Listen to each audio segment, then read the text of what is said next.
Well, hello everyone. Welcome to the first live stream of the year here on the Tattooed Historian YouTube channel. My name is John. I am the Tattooed Historian, and it's so good to be reunited with everyone here in chat. I hope everyone has started their new year with a lot of reading, and including the book we're going to talk about today.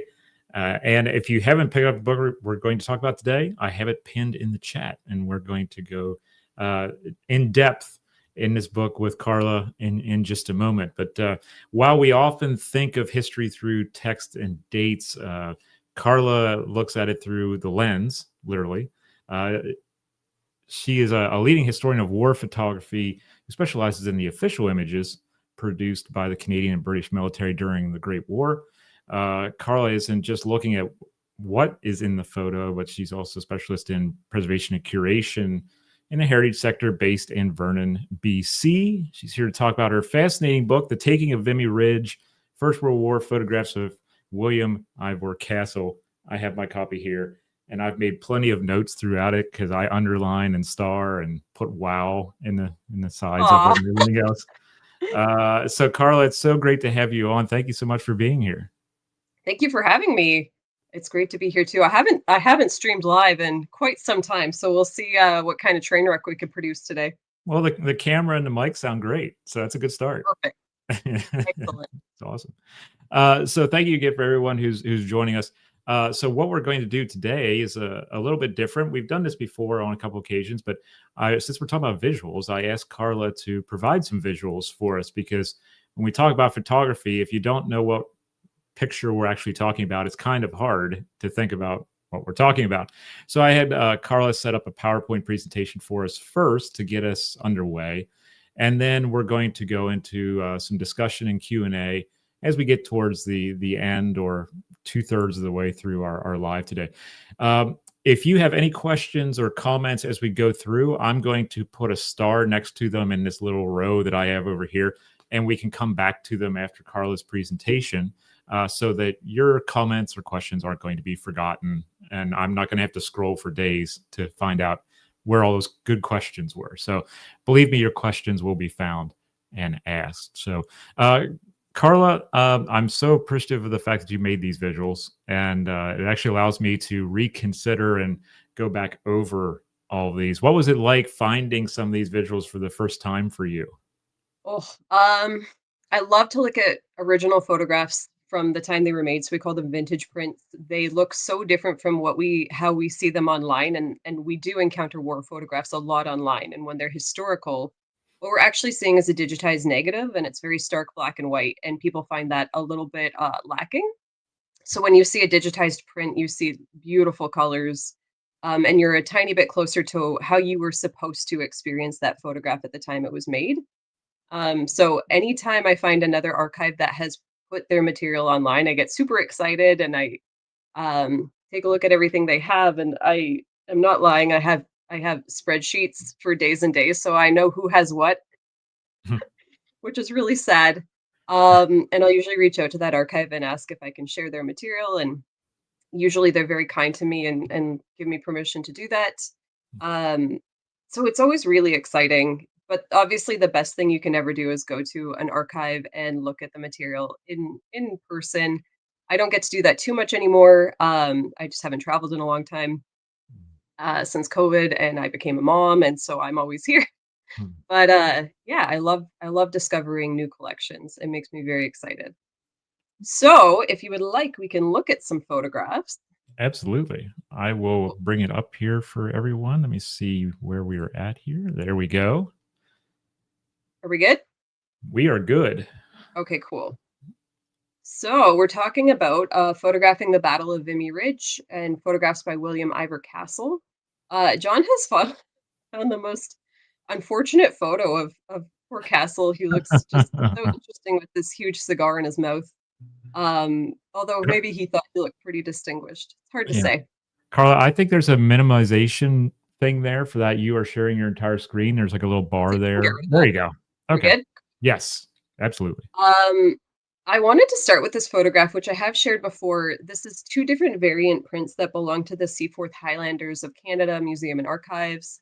They are an archive that has been so generous to me over the years, and usually when they have cool collections, their archivist will just email it all to me in a we share and send me everything, and I get to look at it, and it's so nice. And I wanted to start with this photo, even though I have shared it before. It's because it came up on Facebook the other day, and it wasn't either of these prints, which is not their fault, but it's just some account that shares photographs. And of course, they said, here's a Canadian, and it's dated 1918, and he's coming home from the war. And I knew that that was not accurate. I knew it was taken in 1917 because I've studied these photographs long enough. And I don't know, I always love to, I guess if you followed me for a while, you know, I'm the one who's the stickler for accuracy insofar as I can, like to the best of my ability. So I just thought it would be fun to start with this photo that was making the rounds on Facebook inaccurately with the wrong date. And on social media, we see a lot of followers that are kind of rallying around these images, and they like to use that for their sort of political talking points. And I always like to just go back to like, well, that's the wrong year, and you don't know this person, and photographs have their limitations, and it's fun to talk about that. As John mentioned, I recently wrote a book called The Taking of Vimy Ridge, First World War Photographs of William Ivor Castle. I have the screenshot because you can buy it right from the Wilfrid Laurier University Press, but also it's cool, and maybe a lot of websites have this, but I just learned about this, which is that the website has a little button you can press, and it will show you where you could go to an indie bookshop near you to buy it. So it's very cool to support indie booksellers. Um, Obviously my book's about the Battle of Vimy Ridge and photography, and that if I may, I'd like to talk a little bit about where that all came from, which is that in 2017 there was a conference at the University of Calgary for the centenary of the battle, and I got accepted to speak at this conference. And so I put together an essay talking about Ivor Castle and photographs of Vimy Ridge, and so the project goes back a really long ways. Actually goes back even earlier than that to 2014. I was an unpaid intern at Library and Archives Canada, and I had the distinction of sitting at a computer every day, going through records that you still see online if you're searching for war photographs. And I got to change zeros to O's, and that was my job. But in that time, I got to look at a lot of photographs, and I got to go through the vaults and look at works by people like Mary Ryder Hamilton, and it was amazing. And it really gave me such a background for understanding war photographs produced by Canadians, and um, understanding how these photographs came to be made, and just looking at a lot of images. So I'm really appreciative for that opportunity, even if sitting at a computer changing an O to a zero is quite a character building experience. And so to talk a little bit, just a little bit of background on, for me, what's interesting is how these photographs came to be made. And when we're talking about Canadian official photographs, the person who really got that going was Sir Max Aitken, or after 1916, his name was Lord Beaverbrook. Um, and so he really saw an opportunity during the First World War to create a program that would allow Canadian soldiers to be photographed in a manner that was acceptable to Canadian military authorities.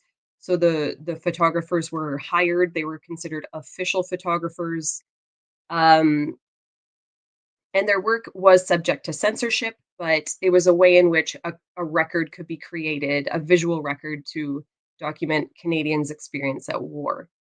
And through that, there were three photographers hired beginning in 1916, and their names were Harry Noble, William Ivor Castle, and William Ryder-Ryder.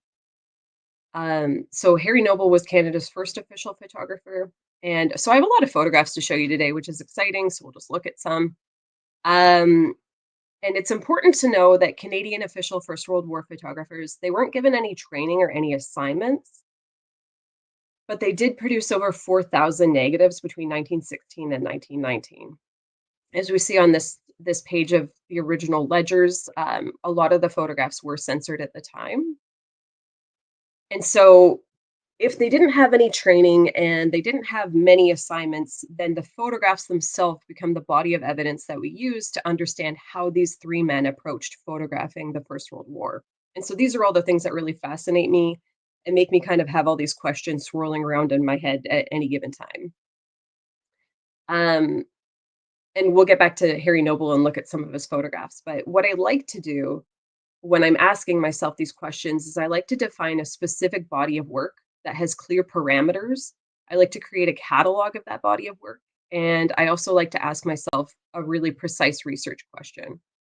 So here's a little screenshot of my catalog of photographs taken during the Battle of Vimy Ridge. And so when I say I want to define a specific body of work, again, when I was going to speak at this conference for the centenary of the Battle of Vimy Ridge, that gave me my clear parameters. So, what photographs were taken during the battle, specifically from April 9th to April 12th? That's all by William Ivor Castle because he was the only photographer there. So then I went and found every single photograph taken during that time. What are all of their titles? Did they have any locations that were identified? And then I give them all a subject. So I give them a first subject and a second subject. And I have, as I said, spreadsheets on my computer, just defining all of these different bodies of work. And then I can ask myself a question about that. So that's just my approach to working with photographs. So now, again, here we have Harry Noble, who was Canada's first official photographer. He was hired in 1916, and he studied. He suffered, unfortunately, from neurasthenia. That's probably why he was appointed as an official photographer. So he was, by all accounts, well respected, and therefore given another job that wouldn't. Obviously, neurasthenia didn't have a great reputation at the time, but if you're a well-respected person, then you might be given a different assignment that wouldn't reflect poorly on you, and I think that's what happened for Harry Noble. So he photographed the Canadian Corps from May of 1916 until August, and then he was just found unfit for any service and sent back to Canada. We have some photographs that he took. So here are some images of the Cloth Hall in Ypres. These belong to a private collector and the Seaforth Highlanders. Another photograph that he took quite early on in his tenure as official photographer. I love to show these ones that have wrinkles and rips, and it's just a great reminder that this is an individual object, and there are other variant prints that were made from this exact same negative, and those prints lived different lives, and they're not ripped like this or wrinkled. They weren't even rinsed the same way, so they'll have different tones. I think that's very fascinating when we're thinking about the social life of photographs. Another one by Harry Noble. Again, I don't know why I love these like old ripped up photos, but I think it's just been really well loved. And so Noble had to return to Canada in August of 1916, and he was replaced by a man named William Ivor Castle. William Ivor Castle never went by the name William. He always went by the name Ivor. Ivor Castle was a press photographer who got his first, as far as I can tell, first cover photo at the age of 20 when in 1897. And he worked all over the world. And then in 1904, he was hired as the first staff photographer of the Daily Mirror. And after that, again, he traveled all over the world photographing different events. He was married and had three children. His family today still has a large collection of his postcards that he sent back to his wife, and they tell us everywhere where he traveled in that time. And here's Ivor Castle, photographs of him on the Western Front taking photographs with a crew of other guys. And I just have here some of his earlier photos during his time on the Western Front. You might be able to see that this one is embossed on the corner. It says Copyright Canada 1919. A lot of the photographs that the official photographers took were extremely popular even after the war. And so when the Canadian War Records Office eventually disbanded, basically when the war ended, all of their photographs were sent back to Canada in 1919, and people were still really interested in buying them. So orders kept up really for the next decade. And so that's why you'll often see in collections ones that are embossed with this one's now been printed in Canada instead of in France, or sorry, in England. Another very early photo that Castle took during his time on the Western Front. I love this one because sometimes you'll miss that there's actually somebody sitting under in sort of a trench under the ground, under this light rail system. And so it's got sort of these different layers, which is very fascinating. It's kind of a feast for the eyes.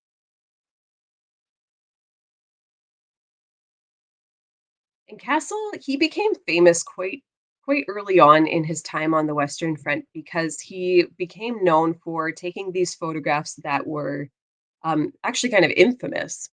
So this is a series that I've written about a lot and talked about a lot called Over the Top. This is 3 out of 4 photographs from that series, and it claims to show men coming out of a trench and storming into battle during the Battle of Courcelette. But in fact, the series was made about a month after the Battle of Courcelette, um, and it was shown on an exhibition in December of 1916 and basically rebranded as scenes of battle. What was not known at the time is that it was taken during training, and originally all of the men have canvas breech covers on their rifles. Um, and those were actually taken out in the darkroom and covered with images of battle ready rifles. And so there was a lot of little tricks, and then there was puffs of smoke added to the background to make it look like a real battle scene. So Castle became really famous for these images that nobody at the time realized were manipulated. And you can read all about that. I have an article in Canada's History magazine, which is now available for free online that you can read if you want to know more about that. And Castle was so interesting because I talk about this in the book. So if you want to know more about this in depth, definitely read the book. But there was such a specific relationship between Beaverbrook, his organization, the Canadian War Records Office, and Castle specifically, which is that Beaverbrook was fine with creating a spectacle if it would bring out audiences to see the photographs. He loved that idea. And Castle was the perfect guy for that because he was completely fine with manipulating his photographs again to create a spectacle. So in the book, I really talk about a specific relationship between these two forces that comes together and really meets its climax at the Battle of Vimy Ridge.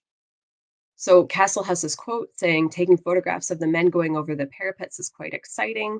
Nothing, of course, can be arranged. You sit or crouch in the first line trench while the enemy do a little strafing, and if you're lucky, you get your pictures. And he's writing this specifically about the Over the Top series, which we know was a manipulated series. So he's also creating these little quotes to go with it, and all of this is really to create this persona of this this very brave photographer who is getting these battle scenes that are exciting and they're dangerous, when in reality that wasn't quite what he was doing. It was, of course, very dangerous for any photographer to be working on the Western Front because it's a battle zone, but it wasn't as daring as he said it was. And then so we have another very famous photograph that he took during the Battle of Vimy Ridge.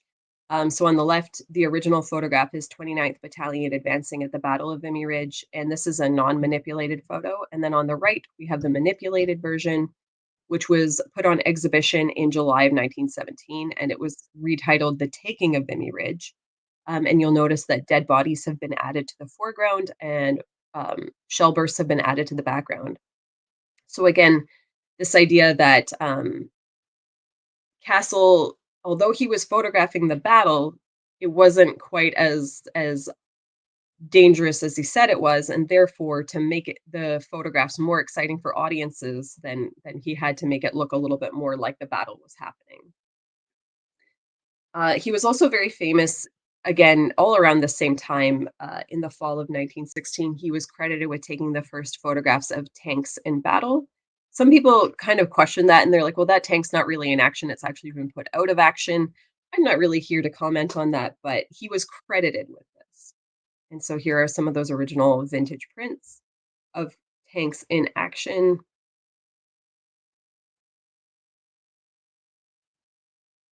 And so, as I said, I like to define a specific body of work, and I like to try to define a precise research question. And that's just my approach to analyzing photographs and coming up with some kind of understanding on how those photographs came to be made. So I asked myself what could be learned through an examination of Ivor Castle's photographs taken during the Battle of Vimy Ridge, especially if we're moving beyond his famous or infamous works and looking at all of the photographs that he took during that battle. If I know that he wasn't given training or assignments, what choices did he make? Um, when we look at the known or so the named battalions that he photographed, because not all of them were named for the men's own safety, when we look at the ones that are named, we could determine that he probably was photographing with the second and third divisions, but with their troops that came as follow-up later in the morning, because that's safer for him. And that's not a judgment. That's safer for him. That's better. But it is also the truth, and that's why he had to manipulate some of his photographs to show scenes of battle.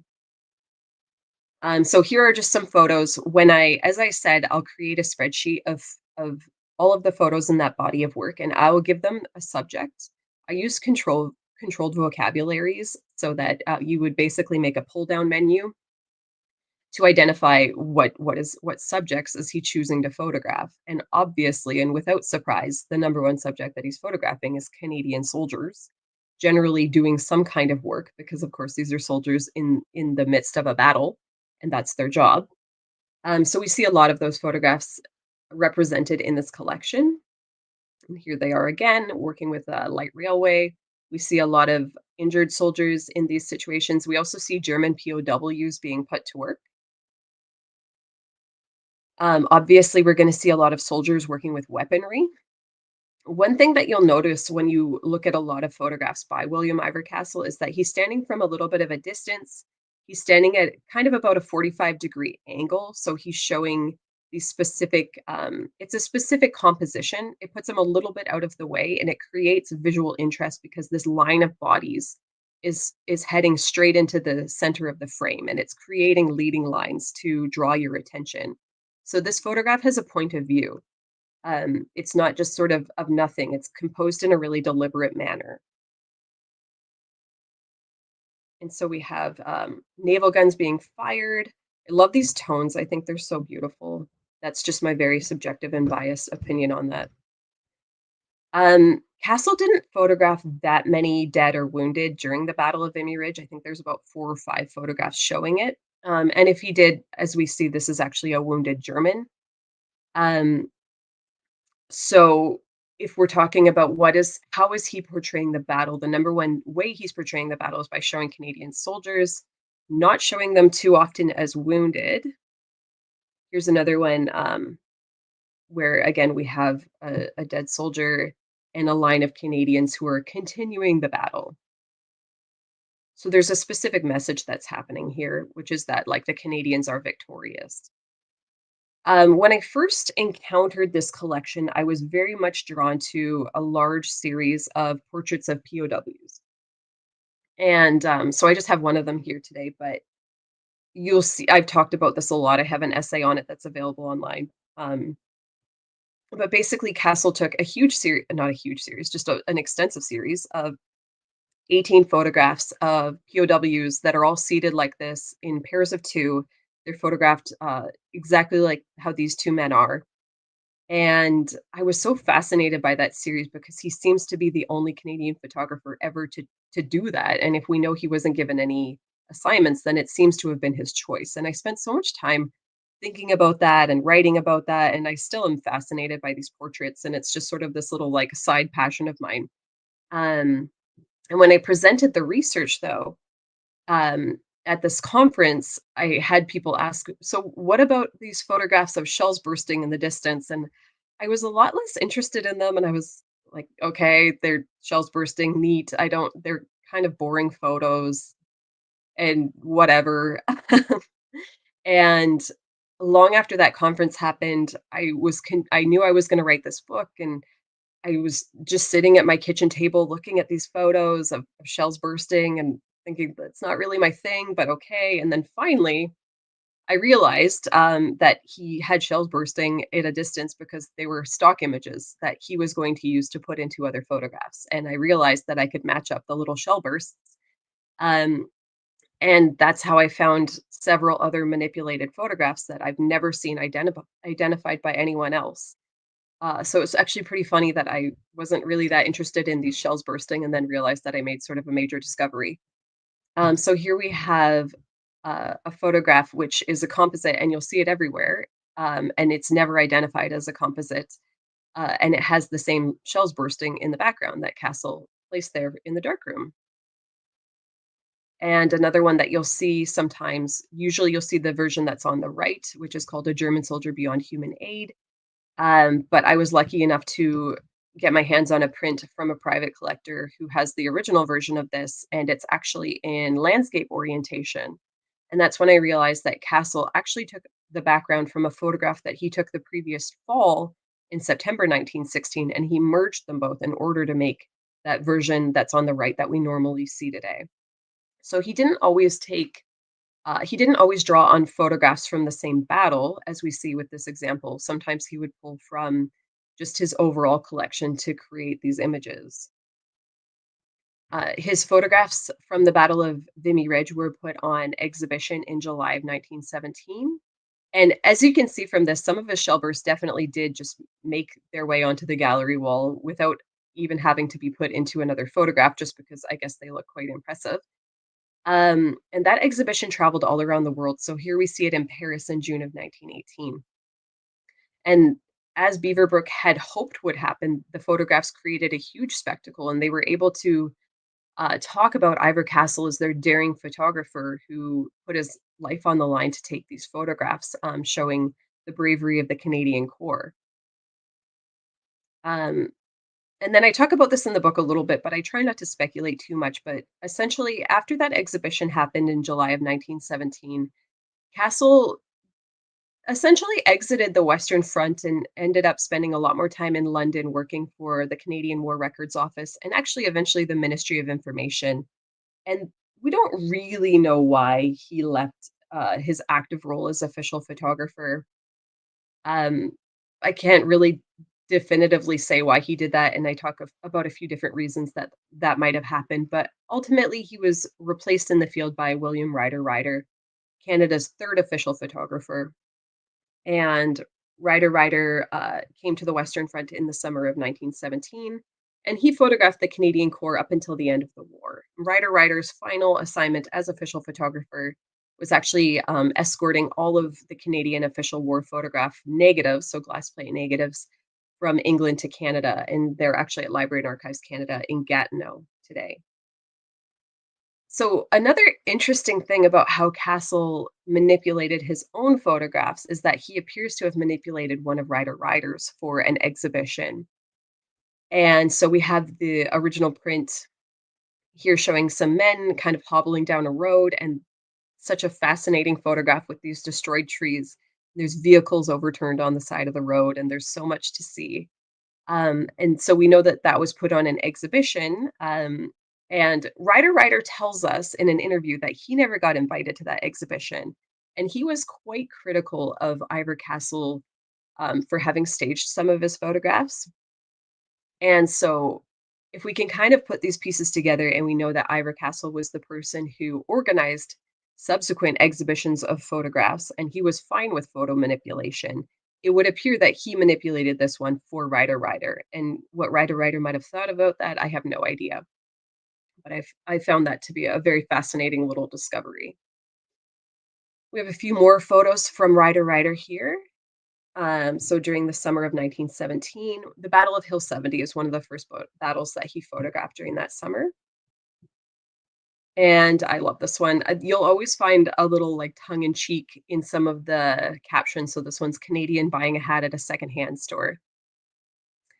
Um, and so Ryder-Ryder took numerous orders from the field and for photographic prints. And again, I have a spreadsheet here because of course I do. Um, and this is just showing how popular orders for photographs were even in the final months of the war and even afterwards. Hundreds and over thousands of photographs were ordered and dispatched from the Canadian War Records Office. So the photos were just wildly popular, even the ones today that we know were manipulated. We know that now. It wasn't known at the time, but what's so interesting is that there was such a fascination and a thirst to see what the war looked like. And today, even still, even when we know that the photographs were manipulated, that's still fascinating to us, I think. And there's such a desire to understand how it all worked. And that has always been the same. And I've come across so many of these records, and I think they're very cool. Just letters from Ryder-Ryder, from wherever he might be, sending in orders. So we have a lot of handwritten order forms that he would write. It's actually kind of rare to see one that's typed up. But it's always fun to see a photographer's name signed there, and it's a piece of paper that he held. If you're a giant nerd like I am, and so he would run into people all the time, and they would ask him to put in an order for them so that they could buy a copy of a certain photo. This one's from General Pershing of the United States Army. It's a very cool find. Um, and so I also just talked about how I got some free reproductions from the people that are named here, and so I just wanted to give them a little shout out because I really appreciate it. Photographic reproductions are very, very expensive, so when people help you out, that's great. And that is my very, very quick and messy uh, rehash of what I've been working on for about 8 years. And so I'm really happy to take any questions if anybody has any. Well, thank you for that, Carla. That's amazing. I love going through those photos, even if it's the 500th time I've seen them. It's one of those things that you just love to be caught up in the aura of that kind of thing. I guess it's the nerd in us where we understand why it's so cool to see the photo with the ripped edges and stuff. It's been either, loved hard, or it's been, maybe defiled in a wrong way by an archivist somewhere along the way, but there's a story behind the tears too. So, Exactly. really interesting. Norma Graham is in the chat. Norma, thank you for being here. Interesting that the Canadian Army Film Unit in the Second World War refused to fake or quote set up any film footage, or at least they said they wouldn't do it. I wonder if it was a reaction to Great War fakery. What are your thoughts Mhm. on that, Carla? It wasn't well known in the 1940s that certain images had been faked in the 1910s, but kind of it was.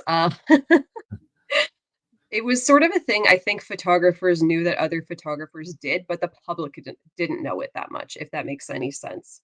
Mm. Um, it is interesting to me, the people that tell us that Second World War photographers wouldn't set things up were the photographers themselves, which I think that's a good trustworthy source. Um, I don't know what I want to say about this. I have like all these different quotes swirling in my mind, like Robert Capa saying, if you're not close enough, your photos aren't good enough. And I said that wrong.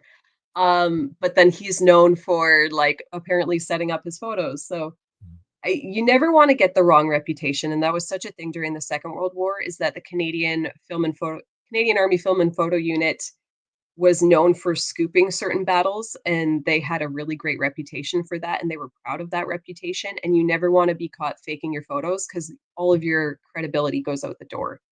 And so it's not necessarily that everybody in the world knew in the 1940s that First World War photographers staged certain things, but amongst photojournalists, it's well known that there's certain ethics that you probably should follow if you want to stay respected. Mm. When we're looking at works by Ivor Castle or William Ryder-Ryder, or anyone else who's out there taking photographs who have this professional background as a photographer, Carla, do you think they see themselves as witnesses from the journalistic standpoint, like we would think today, or do you think them see themselves as an artist first, Mhm. in some I ways? think first and foremost, they're seeing themselves as some type of journalistic witness. But at the same time, what's interesting about First World War photographers is, especially for Ryder-Ryder, he sees himself as a Canadian soldier. Mm, And these guys, this is how they do their bit for the war. They would never use photography to question the credibility of the war. And a journalist is a little bit more impartial, right? Really see that more during the Vietnam War, where a photographer is there to witness a battle for better or worse, and there to report on it objectively. That's not what anybody in the First World War was doing. So if you're a British photographer, you're fighting for the British and you're there to help the British. For the Germans, same thing. Austrians, same thing. So in that sense, they're more of a journalist though than an artist, in the sense that what they're showing in their mind was meant to be a view of the war as opposed to a work of art. However, I think that when certain photographers like Ivor Castle or his Australian counterpart, Frank Hurley, when they were creating composites, they were doing that for the gallery wall.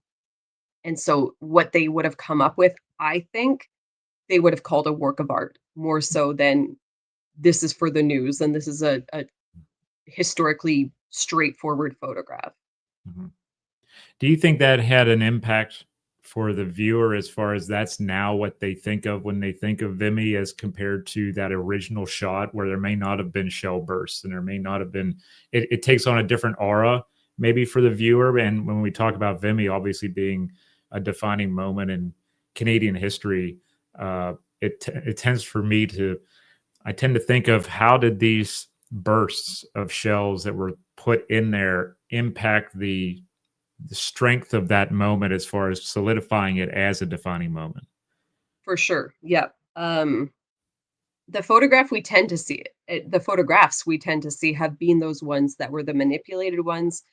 They ended up on the gallery wall. They were the ones that were sold, so they become more popular in that way. And so it's such a potent image to this day. And you'll around Remembrance Day, you're always going to see the taking of Vimy Ridge with the dead bodies, and there'll never be an identification of like, oh, by the way, did you know that was a composite image? You just don't see that, and it'll be shared by major organizations, which really always grinds my gears. But here we are. But it has shaped how we view those battles. What's interesting is when it's somebody like Ivor Castle who was actually there, so he knew what the battle looked like. It's just really hard to get all of those different perspectives on one photographic plate for whatever reason. And so that's why he made the image exist where it did not originally exist. But as I talk about in the book, there were other instances where somebody who wasn't there used their imagination of like, what does war look like? I'm going to paint that on this picture now and put it in the news. And so there's just these different levels of photographic manipulation that happens or did happen during the First World War. And I don't know, is one any better than the other? I have no idea. Maybe we should just never manipulate our photos, but it's interesting that it was happening kind of all over at the same time by different people with varying levels of experience. Mhm. We had a comment in the chat earlier about how it's like early Photoshop, and we tend to think that some of these images that are just being generated online or things like that are a new thing, and this kind of points to the fact that they're either set up differently. I'm thinking of some 19th century photos that I've seen where the scene has been set up, especially during like the Crimean War or the American Civil War, or things have been added to it, like we see here. This is nothing new. There seems to be precedents for the quote photoshopping of images. Exactly. The historian Mia Fineman actually has a book. I think it's called Faking It.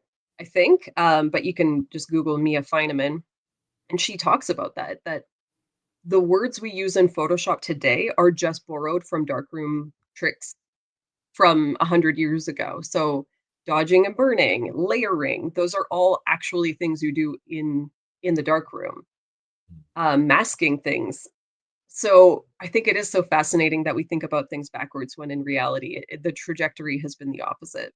Mhm. Before I move on to the next question, everybody, thank you for putting them in there in the chat. By the way, I do want to let you know again that I do have a link pinned in the top of the chat to go grab your copy of the book itself. I have to get out of frame because framing is a whole different thing about photography we can get into later, but I have to get out of frame to be able to showcase the book because it's a beautiful landscape style book instead of the portrait style we're kind of used to. But it's a great piece, and I have WLU their site pinned in there.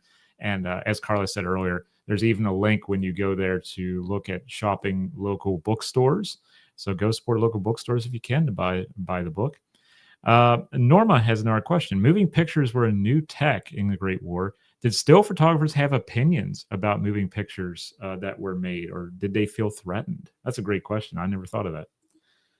That is a great question. If they had opinions, they unfortunately did not leave them behind for us. And that's what's so frustrating is that Harry Noble, William Ivor Castle, and William Ryder-Ryder left almost no reminiscences for us.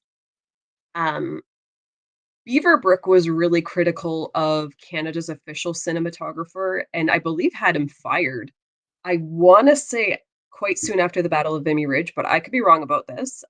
Tim Cook has a chapter in Cleo's Warriors all about the Canadian War Records Office. So go check that out if you want to know more specifically about cinematography. It's probably one of the best sources out there on that subject. But yes, so if Canada's official photographers had opinions on this, they did not share them. Mhm.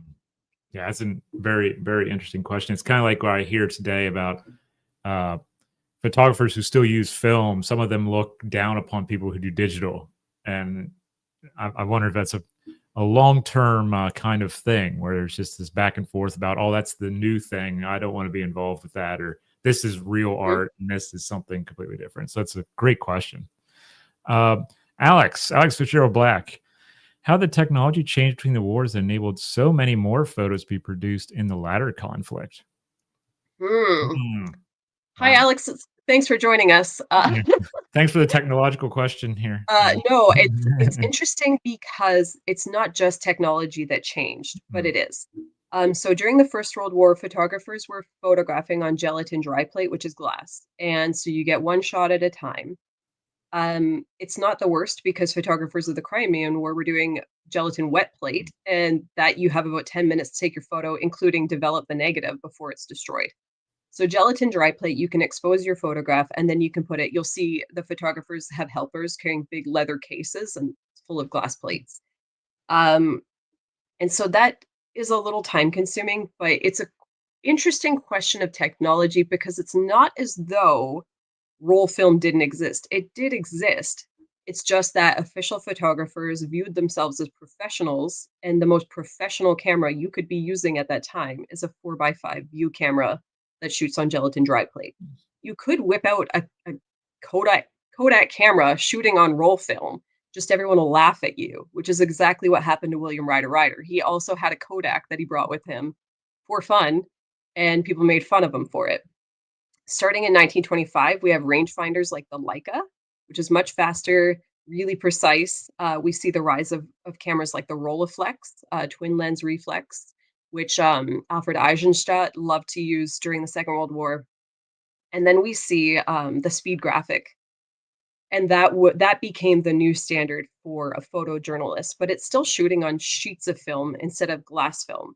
So there's like quick and slow cameras or quick and slow methods at any point basically after 1900. It's just what's a professional standard for the time. In the Second World War, a lot of photographers like shooting on a Rolleiflex instead of a speed graphic, even though the speed graphic was what the military is going to give to you. It's like your standard issue. A lot of guys would bring their own Rolleiflex because it's faster and easier, and using it is just a different physical action. Um, so yeah, there's technology. There's also how are we producing more photographs in the Second World War? We got way more guys doing it um, for a longer amount of time. So it's just there's different factors that are coming into play here. What about the issue with security in the First World War, Carla? Because enlisted men start taking photos at the beginning and then Mhm. all of a sudden they just stop. What's going on there for someone who doesn't know that story? Yeah. So starting right away when the war began, this is the first world war. This is First World War. The first war in which the majority of guys fighting in it know roughly how you operate a camera. That's never happened before. And a lot of them probably grew up with cameras like the Brownie. I'm like, "Where's my Brownie?" "It's in my kitchen." I have cameras in my kitchen, and so I'm, like, reaching but it's not here. Anyway, uh, so a lot of guys knew how to shoot with maybe a Brownie box camera, and a camera that came out in 1912 was the Vest Pocket Kodak, and when you fold it up, it's about the size of an iPhone 4, if anyone remembers how big that was, but a bit wider, like, a bit thicker. Mhm. So you could just fit it in your vest pocket. And so that came out in 1912, but in 1914, Kodak immediately rebranded the camera to call it the Soldier's Kodak. And because everyone thought that this was going to be a quick and easy war, they said, "Why don't you take your camera with you? Because it's going to be an adventure, just like any other kind of travel photography." And a lot of soldiers did fight with, they brought their Kodak camera with them to the point where if you were on leave in England and you're going to a shop, you're not going to find a camera anywhere that you can buy because everyone has already bought one. And immediately, the military and government authorities of allied countries on the Western Front were all banning cameras. well, banning photojournalists, I should say. So no photojournalists were allowed on the Western Front in 1914 and 1915, other than in very, very controlled situations. Um, Sorry, that's journalists, not photojournalists. And so there's this huge demand for photographs because people at home are saying, we've sent all of our sons and our husbands and our brothers, and we deserve to see what's going on. And so there's this huge demand for it. And it's Beaverbrook who sees that demand. But at the same time, the soldiers themselves were the ones taking photos because nobody else could. And in fact, there were newspapers, particularly in France, where the newspaper would put together a contest asking soldiers to send their photos in, and you could get a cash prize if your photos were good enough to get published in the newspaper. So this becomes a problem, and therefore the Canadian government bans any soldiers from having cameras in March of 1915. It was not allowed, but it was also not really followed.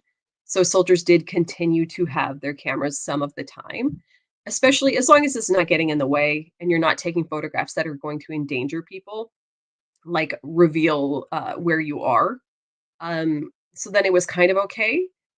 And then when official photographers were hired in the spring of 1916, the Canadian War Records Office also immediately started putting out publications where they could publish those photographs, including a one called the Canadian War Pictorial. And in the very first issue, on the very first page, in the very first article, it says, "We have official photographers now, so you soldiers can just send your camera home. You don't need it. We'll take care of taking the photos. You take care of fighting the derogatory terms that we have for the Germans, and we're all good. And by the way, we will never ever show you faked photographs. They're all completely genuine." And then what do they do but publish fake photographs? Mm-hmm. It's really interesting looking back on some of these photos, and as someone who's studying contemporary conflict photography, knowing that everyone has a camera now, uh, and we're seeing the faking of those photos, or are we really seeing the reality of combat? We're still asking that question, whether it's Ivor Castle or what's going on today around in conflict zones. It seems like it's a timeless question for us to be asking. Are we really seeing the reality on the ground, or are we seeing something that's just different and either faked, or it's twisted, it's got a bias, the bias of Hmm. the photographer? It seems like these kinds of questions keep popping up no matter what time period of photography we're discussing. I think it's so fascinating because we can talk about the individuality of warfare in the sense that, let's say, 600,000 Canadians enlisted, they didn't all see combat. Let's say they did. That means 600,000 different wars were fought, right? A guy who's fighting in 1915, his war is so different from a guy during the 100 days in 1918. So we'd say that's two different wars. And so then we have the photographer's war, right? And what was war like for somebody like Ivor Castle photographing in September 1916? His war is going to be so different from William Ryder-Ryder, again, photographing another battle a year later, because their perspectives are so different. And I think the subjective nature of photography, it's something I talk about all the time. Like if we're comparing one photographer's body of work with another photographer, what were the choices that they made and what informed those choices? It's a really limited, like, we don't know everything. The only sources we have are if they ever left anything behind for us in terms of written or oral histories, which they almost never did. And therefore, what did they choose to photograph? But we're always we're you gotta check yourself, right? Um, about why did they make that choice? What did they choose not to photograph? And that's what exists today as well. Mhm. Did the war impact Ivor in some way? Even though he may not have been a combatant, he's still there and he's still seeing certain things through the lens of his camera, almost like the scope of a rifle. Mhm. Does he have any lasting effects, or uh, something that impacts his life, or something in general about the way he remembered this conflict? I think we can only speculate, but I think that it did. And so I don't think I talked about this very much in the book, but hopefully catch me at an upcoming conference and you'll get like the lost chapter. Yeah. But something that he did after the war, which was in line with sort of a current worldview, is that in the 1930s, he actually teamed up with Beaverbrook again and they produced an anti war book called Covenants with Death. And so that came out, I want to say, in 1934. And that was exactly the same time as other anti-war movements, particularly in London, England. So it was really in line with that. It was either 1934 or 1936. Uh, Watch It came out in 1935. Just kidding. Somewhere in the mid 1930s, they What's the produced this book, difference? and so you don't know though, because Castle just never left anything behind. And so it makes me ask myself questions of, did he himself internalize messages that were anti-war Mhm. in this international lead up to the Second World War, in which people know what's happening, or they don't know what's going to happen, but they have a feeling that the world is heading in a certain direction. So he's part of this larger movement, but was he an opportunist? Did he see this as an opportunity where he could work with Beaverbrook? He could produce another book. Is it a paycheck? I have no idea. I have no way of knowing. So it's hard to know what was internalized for him. All we know is that he did make this book, and it's full of reproductions. I think the photos aren't really given credit. There's a double page spread which shows the taking of Vimy Ridge, but Castle doesn't credit himself for taking this photo. It just says it's given an anti-war message that's something like slogging on a field in France. And so this photograph that he once used to champion the Canadians, he and Beaverbrook are using again to criticize war. Mm. So if ever there was some piece of evidence that perhaps he internalized a negative feeling about warfare in the decades following it, I think it's this book. Mhm. That's fascinating. Now I want to see that one as well. I didn't know about that one, so I'm looking I'll forward send you to. a PDF. I got you. No Oh, worries. thank you, thank you. That's what we nerds do. We share PDFs between each other. Exactly. Great. So, what is next for you, Carla? What's the next project you're working on? Conference paper? Maybe that was what it was. What's next? I haven't talked about this, so if I can talk about what I'm working on next, do Yeah. you guys want to hear? Okay. So I realized in 2016, so 10 years ago now, is when I started sharing digitized negatives on social media.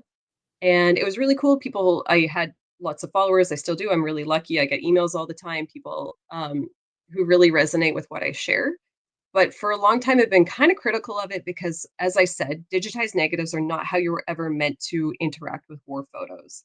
And so, what I want to do in 2026 now, 10 years later, is I'd love to start a mail club. So, a mail print club where you can sign up and I will send you a reproduction of a photograph that's from my own private collection with a physical newsletter. And I will tell you why I chose that print for the mail club that month.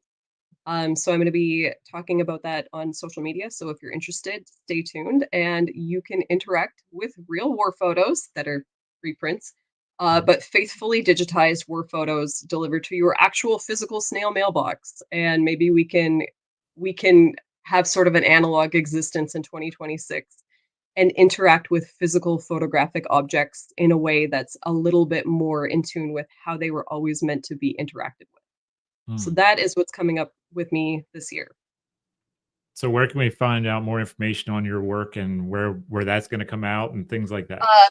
I'm on Blue Sky all the time. You can follow me at Carla-Jean Stokes at, what are they? Dot Blue Sky Yeah, Social. something like that. But I'll eventually I'll have a like it'll be on Instagram as well. So stay tuned for that. I'm really excited about it. I'm excited to again live some sort of analog existence in 2026 and get back to real physical objects. And I've been collecting war photos for several years now. And so I just want to share the cool things that I find like on eBay. Mm. Mhm. I have some really, really neat ones lined up that I have bought this year. It's barely this year yet, but the 10 days of January have felt like about 3 years. So Yeah. yeah, that is what I'm working on. I think that's why we need more of an analog existence sometimes, where it just Yes, feels our perspective of time is thrown off, and we need to slow absolutely. down sometimes. That's great. Well, again, everybody, please grab your copy of the Taking of Vimy Ridge. I have a link pinned there in the top of the chat. For anyone who's watching later, not with the live, it's pinned down below in the video description. So you have no excuse to say I can't find it. I have the link for you there, and you will really enjoy it, especially if you are into First World War history and trying to learn more about experience, but also documentation of these kinds of experiences, photography, all kinds of stuff. We could think of all the hashtags that could go with this, and you could get through all that. But Carla, I really appreciate your time for being on here, and thank you for opening up this year on the channel. Thank you. It's been a real pleasure to chat. Thank you again, everybody in the live chat. I appreciate your time. We appreciate your time. Be good to yourselves. Go out there and read more. That's what we're here for.